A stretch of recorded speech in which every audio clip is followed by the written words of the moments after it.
Yo folks, and welcome to the channel. My name is Bork. In today's video, we'll be talking about the New Year's Hiyori banner, not to mention Tower of Luna, all the updates essentially occurring, and then not to mention a bit about the clan battle. But let's go ahead and jump right into the banner. So when it comes to New Year's Hiyori, she's going to be a must-pull unit. Even though she has a defense break on her UB and a TP boost reduction, she's not really a must-pull unit. She's just a waifu, you know, a limited unit, collector's edition sort of person. So if you vibe with her, if Hiyori is your waifu, then definitely pull for her. As far as like, you know, her overall usages and JP and stuff, she's not actually future proof. She's not a unit that you're like, oh my gosh, I absolutely have to have her. No, she's just like icing on the cake where it's like, oh, it's fun, it's nice, but not exactly the most necessary unit. Good luck to the folks essentially pulling for her. Now, as far as like everything's going, like as ranks and all that stuff, we have a bunch of characters that will actually go to 12-4, and huge credits to Choco for posting this information, and not to mention Miss Nyara for these ranks really quick. So as far as everything goes, a majority of characters will actually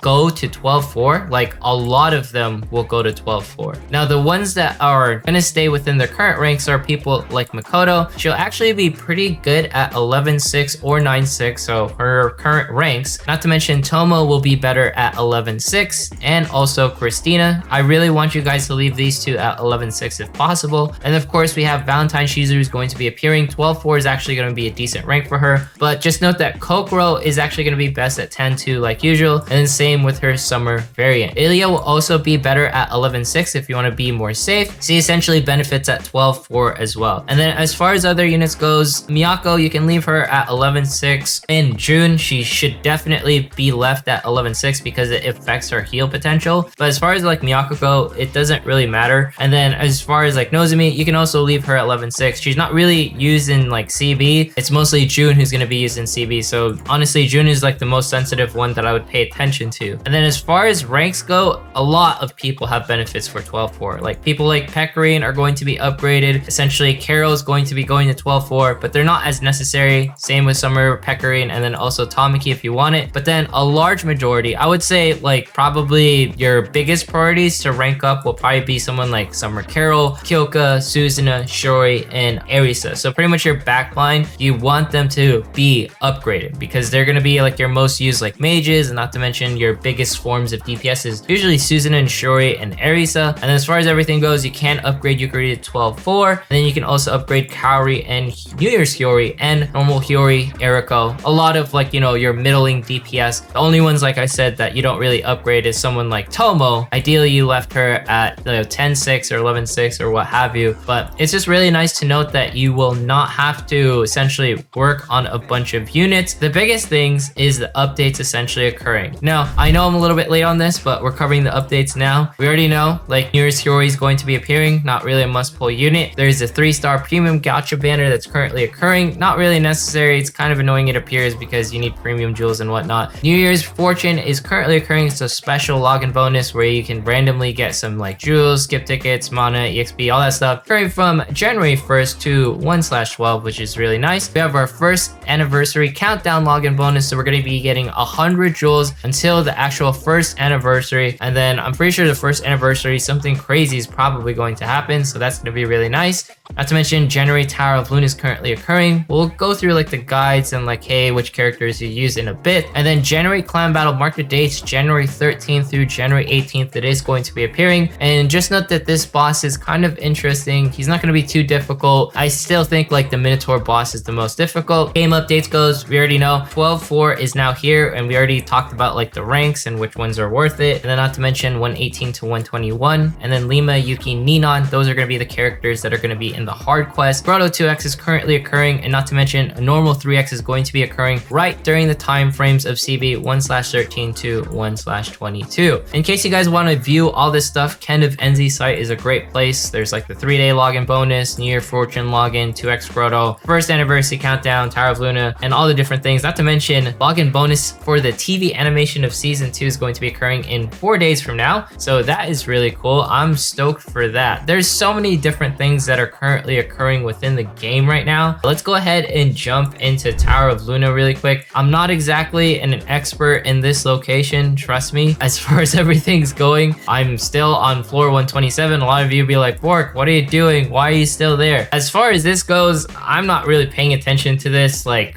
just because of the fact that I know Tower of Luna is going to be one of those places where I have infinite resets. I don't get left behind no matter what, because essentially everything carries over. Like a day one player will have the same progression as me in Tower of Luna if they were to hit floor 127 like right now. And then as far as like this fight goes, I'm essentially going to time out because I cannot defeat like one of the enemies at the very end and I die. So I'm probably going to show like the reset of that a little bit later, but let's look at the actual guide. Thank you as always to Choco for essentially posting all this information, and huge thank yous to Fried Chicken for essentially doing the research. Obviously New Year's Hiyori is going to be here, or New Year's Yui, my bad. She's going to be used in the magical team variant, and then here's going to be the physical team variant. Now it's up to you how you want to use New Year's Yui, like regarding all the different teams, but it seems like New Year's Yui does not exactly fit with the physical teams, but at the end of the day you can definitely use her with the physical teams. Just note that she's more beneficial using her berries and everything, and not to mention this is essentially what's going to be happening. Use the physical team or you can use the magical team, and that seems to be like the flip as this fight is essentially going through in Tower of Luna. Really quick, just so you guys can see it, I'm usually left at like 1 second and there's like a barely sliver of health on this beaver, and I'm pretty sure I'm gonna end up having to use like a reset on this floor, and I think it has to do with the fact that my Nozomi is like really low leveled, which is really sad because like if I just upgraded my Nozomi, I'm pretty sure I would be okay, but I have like no stamina left. I could technically equip her unique equipment and go from there, but it's up to me how I want to do that. But I just want to showcase that in case you guys are worried. I already saw people in Discord, they cleared it to like floor 170. I know you guys in YouTube, you'll be like, Bork, why haven't you completed it? But anyways, here's gonna be like the team for floor 170. There's gonna be team 3, so there's gonna be 3+ teams that you can use. You can use a magical team, then there's gonna be like a Holland Miyako team, and then you can also use this team. Just note that you have essentially, you know, all the refreshes that you need. I'm talking about the fact if you go into quest, you go into Tower of Luna, don't forget to abuse the fact that you can get a full heal every couple of hours. So right now, as I'm recording this video, it's gonna be 8 hours until my next full heal. That's essentially a lot of the updates that's currently occurring to the game. Like New Year's Hiyori, not really a big deal. Tower of Luna, not really a big deal. Clan battle is gonna be the biggest thing, and honestly, the anime coming, that is gonna be pretty hype, especially since it's gonna be in a couple of days. So I love to see that. Let's go ahead and jump into PvP and talk about a few things, like where my head is at with like, you know, Princess Connect and everything. As far as everything goes, I'm still loving this game. I'm still vibing with it. The only thing that I usually do nowadays is like, I'm not playing as much Princess Connect, like, you know, frequently. I've been playing like more PC games like Valheim and stuff. Let me know if you guys want to watch that on Twitch or something. But at the end of the day, I'm still having fun. I am getting ready for the next clan battle. I plan to abuse normal 3x like crazy. Like honestly, like the fact that this is happening right here, this is so insane. Normal 3x is gonna be one of the biggest things that's come into the game in such a long time. I don't think we can essentially complete this. Probably has to do with the fact that I shouldn't run Kuka against this team, and this is actually a pretty aggro team as far as everything goes. I'm not really paying attention to like what teams I'm going. Essentially, I'm just going with the flow just so I can talk to you guys about like the way I feel and everything. Right now, I'm fully like done moving in my own place. I've helped my mom move into her new place, and you know, happy new year to like the Princess Connect community. I'm so happy that we finally made it here, and I'm so excited to see what season 2 of Princess Connect is going to bring. Maybe we can watch it on Discord together. You know, I have the Discord down in the description if you guys want to hang out down there. But for the most part, I am sweet chilling, and I can't wait for the next clan battle. See where like it sort of takes us as things are getting different. I've been noticing a lot of gacha games have been getting censored as well, which I find kind of interesting. Crunchyroll, Princess Connect, they haven't done a thing. You love to see it. All they do is keep giving us giveaways. Like we have giveaways out the wazoo for like, New Year's logins. I'm pretty sure we have 3 of them. Not to mention the anime is coming out, so they're gonna give us a login bonus for that. Princess Connect has to be one of the most generous games in all of gacha right now, comparatively. Outside of Dragalia Lost, Dragalia Lost is probably one of the kings of giveaways, but I love to see like how much like the community gets just for logging in, for staying as a fan, like within the Princess Connect sort of series. It's nice that we always get immensely awarded for, you know, how long we've stuck with the game. Like everyone thought that all of the rewards and login bonuses at the very like, you know, maybe year that like Princess Connect started, that it was eventually going to stop, and nothing has stopped as far as like login bonuses, giveaways. It's been hit after hit after hit on Princess Connect, and on Twitter they don't do any like retweet campaigns or anything. like they just give like all these login bonuses outside of like everything. They're just like, here, just take these jewels, take these free summons every single time. You don't have to do anything. All I have to do is play the game. And I love to see it every single day that Princess Connect just keeps getting better and better as far as the giveaways goes. But let's see what happens in 2022. But anyways, hopefully you enjoyed today's video. If you made it this far, consider subscribing, dropping a like, leaving a comment. Follow me on Twitch, follow me on Twitter. Once we hit 30,000 subs, we're doing a giveaway. Thanks so much for watching. Have yourself a fantastic day. As far as hard quest goes,